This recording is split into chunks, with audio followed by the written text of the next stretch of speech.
안녕하세요. 닥터 MBC 이민아입니다.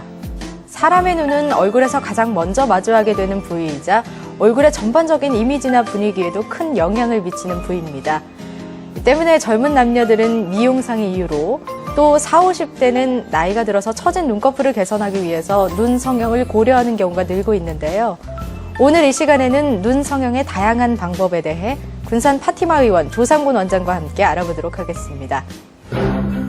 다양한 방법이 있는 만큼 신중하게 선택해야 하는 눈 성형. 개인의 눈 모양에 따라 수술 방법도 달라져야 합니다. 의학 박사 조상곤 원장과 함께 눈 성형의 다양한 방법에 대해 알아봅니다.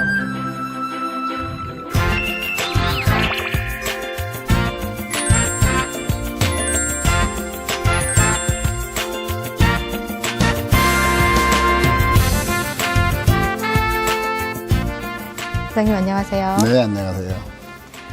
눈 성형은 다른 성형 수술에 비해서 많이 하는 편이잖아요. 네. 요즘에는 어떤 환자분들이 많이 병원을 찾으시나요? 네, 아무래도 그 고등학생들 수능이 끝나고 겨울방학이 다가오다 보니까 학생들이 성형외과를 많이 찾습니다. 그러니까 예전에, 그러니까 제가 처음에 성형외과를 개업하던 20년 전하고 지금하고 비교해 보면은 그 당시는 학생 하면은 주로 이제 대학생들이나 고등학교 졸업반 학생들, 그 학생들이 많이 찾았는데 지금은 갈수록 나이들이 어려져가지고 중학생들이 성형외과를 많이 찾는 그 추세에 있습니다. 오, 그러면 성장기 청소년들도 상담을 위해 병원을 많이 찾는 편인 건가요? 요즘에 그 성형외과에서 뭐 청소년들을 보는 일이 아주 흔한 일이 됐습니다. 심지어는 초등학생이 그 부모님을 모시고 성형외과 와가지고 뭐 부모님을 졸라가지고 성형수술 해달라고 이럴 때 쓰는 경우도 흔히 많이 볼 수가 있습니다. 요즘 청소년들이 신체적 성장이 좀 빠른 건 사실입니다. 하지만 그 미용을 목적으로 하는 성형수술 같은 경우에는 신체적 성장도 중요하지만 정신적으로도 어느 정도 성숙되어서 자아 정체성이 확립된 이후에 수술하시는 것이 바람직하겠습니다. 그렇죠. 이 눈 성형이라고 하면 사실은 쌍꺼풀 수술을 많이 떠올리게 되는데 쌍꺼풀 수술에는 어떤 방법들이 있나요? 뭐 쌍꺼풀 수술하면 우리가 너무 많이 잘 알려져 있죠. 그 매몰법, 절개법. 네. 사실 가장 대표적인 것이 역시 매몰법과 절개법입니다. 근데 매몰법이라는 것은 우리 눈꺼풀에 작은 구멍을 내서 여기에 그 머리카락보다 작은 수술용 실을 넣어서 우리 피부와 눈뜨는 근육 사이를 이렇게 봉합해주는 그런 방법이 매몰법이 되겠습니다. 이 방법은 실밥을 뽑을 필요가 없고 부기도 적고 수술 흉터가 남지 않아서 아주 자연스러운 쌍꺼풀을 만들 수 있다는 그런 좋은 방법입니다. 하지만 이 방법은 눈꺼풀 피부가 얇고 지방이 없고 처진 피부가 없는 분들에게 적절한 방법입니다. 우리가 뭐 매몰법 하면은 잘 풀린다 이런 생각들이 많이 있죠. 네네. 물론 매몰법은 절개법보다 잘 풀립니다. 풀릴 확률이 높습니다. 근데 요즘에는 그 매몰법이 수술한 재료나 방법들이 많이 개선이 되어서 예전의 매몰법에 비해서 좀 풀림률이 많이 줄어들었습니다. 그래서 좀 바쁜 직장 여성들이 매몰법을 많이 하고 있습니다. 작은 구멍을 내서 이렇게 머리카락보다 작은 실을 끼워 넣는 게 매몰법이라고 말씀해 주셨는데 네. 그러면 또 하나 다른 방법, 절개법은 어떻게 하는 건가요? 네, 역시 동양 사람들에게 쌍꺼풀 하면 그래 절개법이 대표적인 방법입니다. 가장 많이 하는 방법이고요. 네. 절개법이라는 것은 피부를 절개해서 불필요한 피부를 잘라내고 근육 잘라내고 지방을 제거하고 그리고 피부와 눈뜨는 근육 사이를 유착시켜 줍니다. 이렇게 하면은 매몰법에 비해서 좀 부기도 좀 더 오래 가고 자연스러워지는데 좀 시간이 걸리는 그런 단점은 있습니다. 하지만 이제 피부가 늘어진 분이라든지 눈꺼풀이 두툼한 분이라든지 아니면은 눈뜨는데 좀 힘든 분들 그런 분들을 같이 교정해 줄 수가 있고요. 그리고 좀 시간이 지나더라도 잘 풀리지 않는 확실한 쌍꺼풀을 만들 수 있기 때문에 가장 많이 하는 그런 쌍꺼풀 방법이 되겠습니다. 그러면 매몰법과 절개법 말고 다른 방법은 없는 건가요? 매몰법과 절개법의 단점을 좀 보완한 그 우리 부분절개라고 그런 방법들이 있습니다. 네. 최소절개법이라고도 하는데요. 이것은 눈꺼풀이 처지지 않았으면서 그러면서 지방이 좀 두툼하신 분들, 이런 분들에게만 좀 적용될 수 있는 그런 방법입니다. 네네. 방법은 피부를 좀 절개해서 그 두툼한 지방만을 일부 빼냅니다. 그리고 메물과 같은 방법으로 이렇게 쌍꺼풀을 만들어주는 방법이죠. 이 방법은 물론 이제 절개성이 작기 때문에 흉터 걱정이 없고, 그리고 메물법보다도 풀릴률이 적다는 그런 장점이 있습니다. 하지만은 뭐 눈뜨기 힘든 분이라든지 네. 눈꺼풀이 좀 두툼한 분들이 이 방법으로 수술했을 때는 좀 부자연스러운 그런 문제가 있을 수 있습니다. 미용상의 이유 말고요. 이 중장년층을 보면 눈을 뜰 때 이렇게 힘을 줘서 이렇게 뜨시는 분들도 계시거든요. 네. 이런 것도 성형수술을 받으면 치료가 가능한 건가요? 네네. 그 안검하수 증상을 말씀하시는데요. 네네. 안검하수라는 것은 그 선천적 또는 후천적 이유로 인해서 눈 뜨는 근육이 이완되어서 윗눈꺼풀이 눈동자를 가리는 증상을 그 안검하수라 말하고 있습니다. 우리가 정상적인 눈꺼풀, 그러니까 윗눈꺼풀의 위치는 우리 눈동자 윗부분만을 살짝 가리는 정도를 정상적인 윗눈꺼풀의 위치로 보고 있는데, 네네. 눈 뜨는 근육이 이완되면은 눈꺼풀이 눈동자를 많이 가리게 됩니다. 심한 경우에는 동공까지 가려서 시야장애를 일으키게 되거든요. 그래서 이런 분들은 눈을 뜨실 때 방금 말씀하셨듯이 이마를 찡그리고 눈썹을 치켜 올려서 눈을 뜬다든지, 네네. 아니면은 턱을 들어서 눈을 뜨는 그런 경향이 있습니다. 그러면 앞서 미용상의 이유와 똑같이 뭐 매몰법이나 절개법이나 이런 방법으로 치료를 하면 되는 건가요? 그런 방법은 매물법으로는 거의 치료가 잘 되지 않고요. 네네. 물론 이제 절개하지 않고 그런 안검하수를 교정하는 방법도 있긴 있습니다만은 그렇게 큰 효과를, 그냥 심한 경우는 교정이 되지는 않고요. 네. 또 이렇게 안검하수의 원인에 따라서 수술 방법이 좀 다를 수가 있겠습니다. 이를테면 이제 선천적인 안검하수 같은 경우에는 반드시 수술을 먼저 하는 것이 원칙이 되겠고요. 네. 그리고 후천적인 안검하수는 바로 수술해야 되는 경우도 있고, 또 지켜보았다가 수술해야 되는 경우도 있습니다. 이를테면은 그 나이에 따라서, 나이 변화에 따라서 눈 뜨는 근육이 이완되어서 생긴 안검하수라든지, 아니면 위상으로 인해서 눈 뜨는 근육이 파열되어서 생기는 안검하수 같은 경우에는 비교적 빠른 시일 내에 수술해 주는 것이 바람직하겠고요. 그리고 어떤 사고로 인해서 일시적으로 생긴 그런 안검하수 같은 경우에는 좀 기다려 봤다가 수술 여부를 결정하는 것이 바람직하겠습니다. 수술 방법은 피부를 절개해서 눈 뜨는 근육을 노출시킨 다음에 눈 뜨는 근육을 조여서 팽팽하게 만들어주는 방법도 있고요. 네.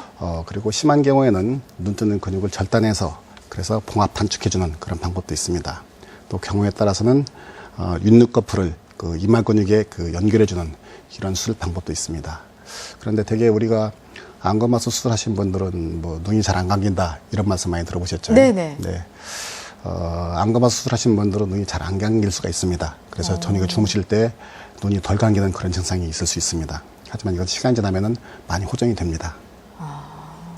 그럼 뭐 건조증이나 이런 걸 호소하시는 분들도 있으시겠네요? 당연히 있죠. 네. 그럼 속눈썹이 길거나 뭐 눈을 찔러서 불편해 하시는 분들도 이 안검하수와 같은 방법으로 수술을 받으면 치료를 할 수 있을까요? 아닙니다. 그런 경우에는 원인이 다릅니다. 그런 경우에는 원인을 크게 두 가지로 볼 수가 있겠는데요. 네. 하나는 원래 속눈썹 자체가 안쪽으로 나 있어서, 눈동자 쪽으로 나 있어서 눈을 깜빡거릴 때 그 눈썹이 각막을 자극해서 그런 경우가 있을 수가 있고요. 하나는 우리 피부가 늘어져서 우리 눈썹을 안으로 밀고 들어가기 때문에 깜빡거릴 때 역시 각막을 자극하는 그런 두 가지 원인이 있을 수가 있겠습니다.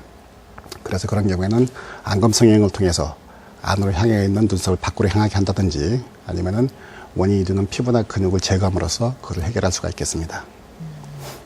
요즘은 레이저로도 눈 성형을 많이 하신다고 하던데 이게 가능한 건가요?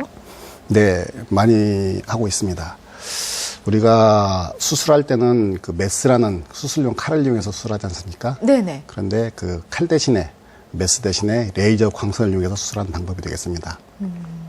레이저 광선을 이용해서 수술하기 때문에 좀 더 정교하고 정밀한 수술을 할 수가 있겠죠.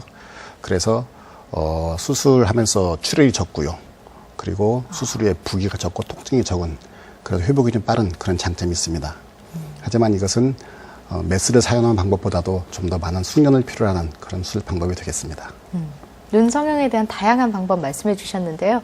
마지막으로 눈 성형을 고민하고 계시는 분들 위해서 한 말씀 해주신다면요? 네. 그 눈 수술을 하러 오시는 분들이 유달리 그 얼굴을 보지 않고 눈만 보면서 쌍꺼풀만 고집하시는 분들이 있습니다. 쌍꺼풀 모양만 고집하시는 분들이 있습니다. 우리가 눈 수술하는 궁극적인 목적은 물론 눈도 아름다워야겠지만은 그 얼굴 이미지를 개선하기 위해서 좀 더 아름다운 얼굴을 만들기 위해서 눈 수술을 하는 것입니다. 쌍꺼풀만 예뻐도 절대 눈이 예뻐지지 않습니다. 얼굴이 예뻐지지 않습니다. 자기 얼굴의 색깔에 맞는, 얼굴 분위기에 맞는 눈 모양을 찾으시고 눈 수술 방법을 결정하기 좋습니다. 쌍꺼풀 모양에만 고집하지 마시고 꼭 자기 얼굴에 맞는 그런 눈 수술이나 수술 방법을 결정하는 것이 바람직하겠습니다. 네, 잘 들었습니다. 오늘 이 시간에는 의학 박사 조상곤 원장과 함께 눈 성형의 다양한 방법에 대해 알아봤습니다. 원장님 오늘 말씀 고맙습니다. 네, 감사합니다.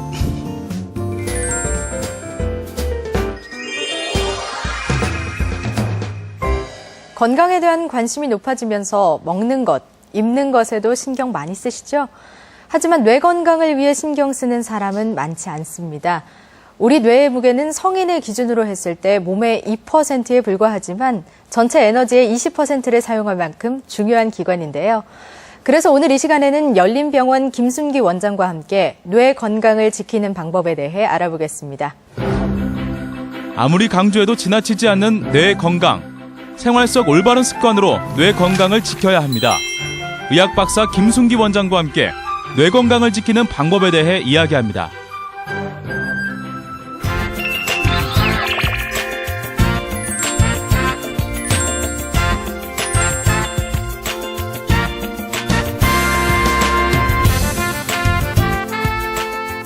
원장님 안녕하세요. 안녕하세요. 뇌는 우리 눈에 보이지도 않고요. 예. 정확히 어떤 기능을 하는지도 잘 알려지지 않은 것 예. 같아요. 그래서 먼저 뇌 건강의 중요성에 대해서 이야기를 좀 해주시면 좋을 것 같아요. 뇌 건강이 중요한 이유는 여러 가지가 있지만은요. 며칠 전 통계에서 보니까 우리나라 기대 수명이 남자가 78세, 여자분들이 85세로 이렇게 늘어난 걸 봤습니다. 네네.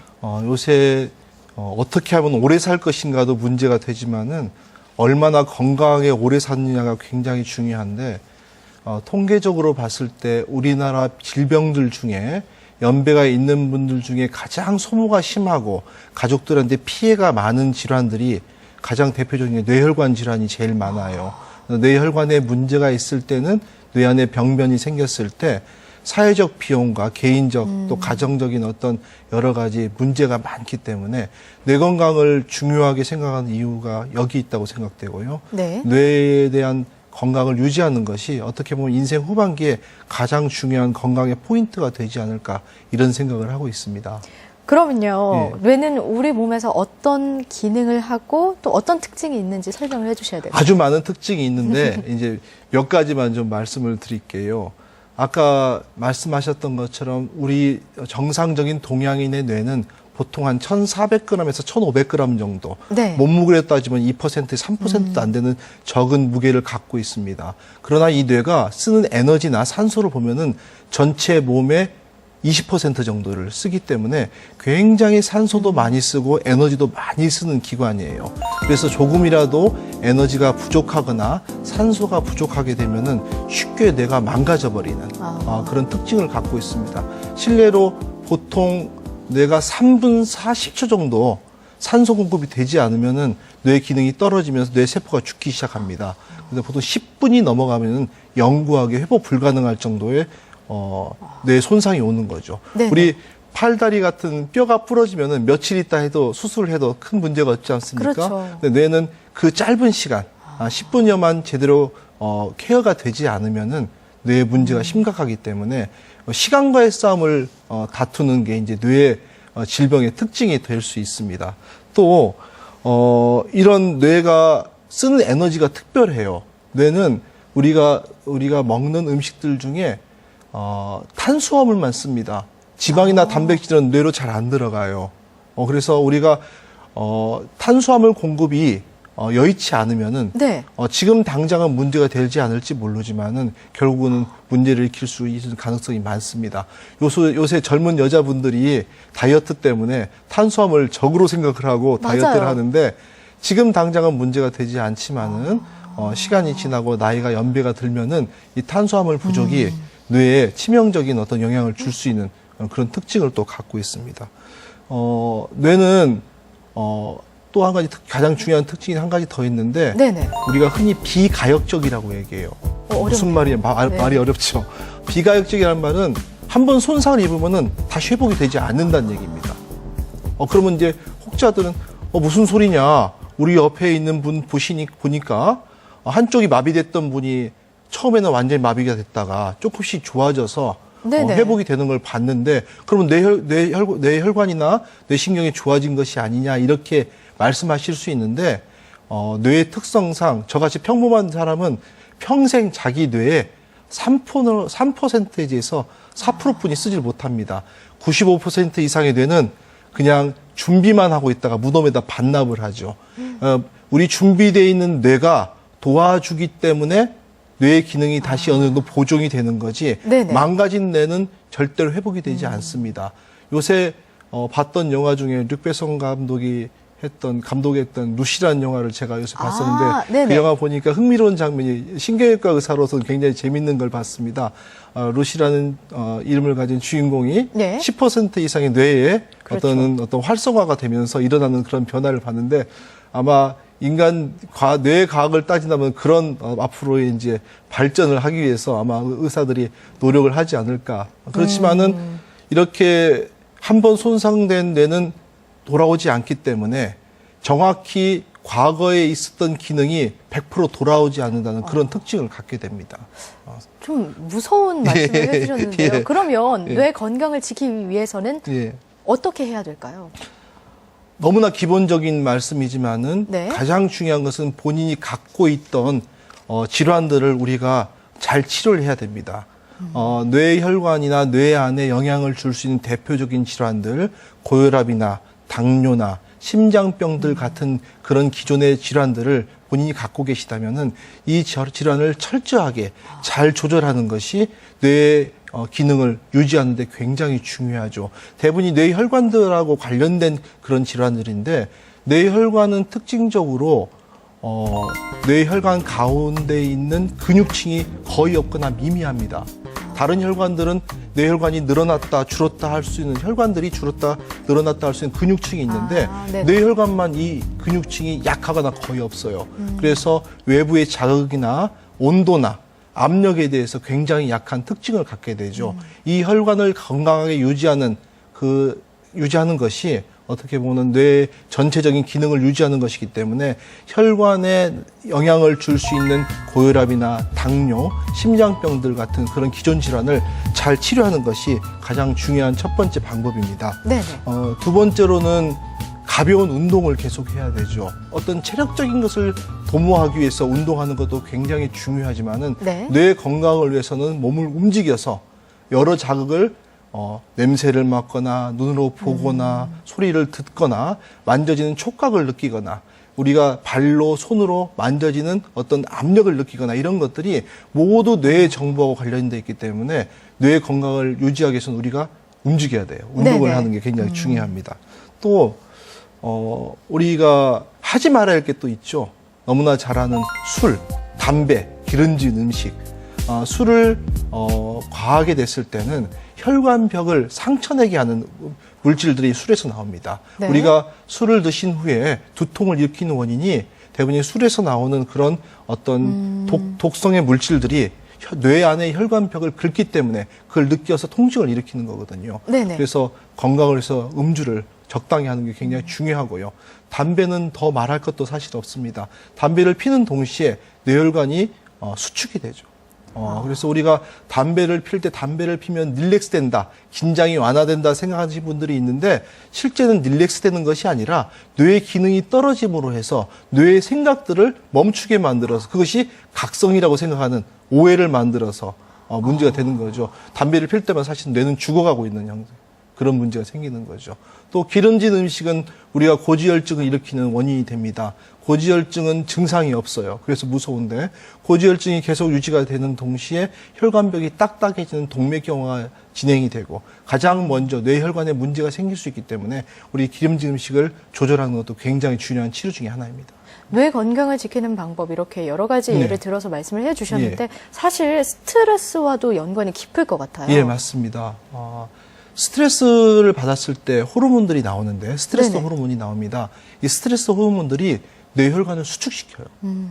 그래서 아무 문제가 없는데도 불구하고 뇌 혈류량을 감소시킴으로 해서 뇌 기능을 떨어뜨리는 그런 아주 무서운 결과가 나타날 수 있기 때문에 자기 나름대로의 스트레스를 푸는 방법을 사실은 연구를 하고 많은 사람들과 대화하면서 즐길 수 있는 그런 생활을 하는 것이 굉장히 중요하죠. 뇌에 대한 검사를 그러면 예. 받아봐야 할 텐데 건강 예. 체크를 하려면요. 예. 어떤 검사들이 있나요?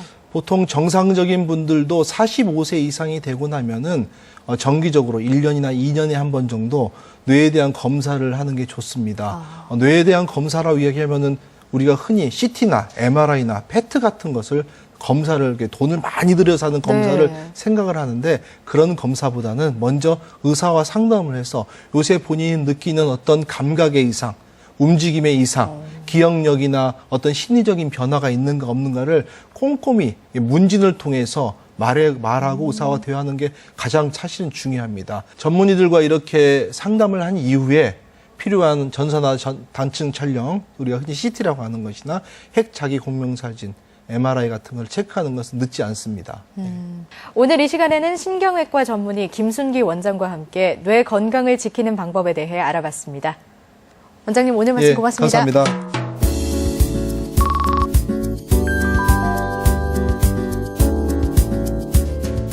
겨울을 따뜻하게 보내기 위해 난방기기나 두꺼운 옷을 구입하시는 분들 많으신데요. 우리 몸을 추위로부터 지켜주는 음식은 뭐가 있을까요? 생강은 혈액순환을 원활하게 해주어서 몸을 따뜻하게 해주고요. 미나리는 해독 작용과 함께 피를 맑게 해주는 효과가 있습니다. 또 인삼은 원기 회복과 기침 예방에 좋고요. 따뜻한 성질을 가진 닭고기는 원기 회복에 좋다고 하니까요. 생강과 미나리, 인삼과 닭고기 많이 드시고 올겨울 추위 가뿐히 이겨내시기 바랍니다. 오늘 닥터 MBC 여기서 마치겠습니다. 함께해 주신 여러분 고맙습니다.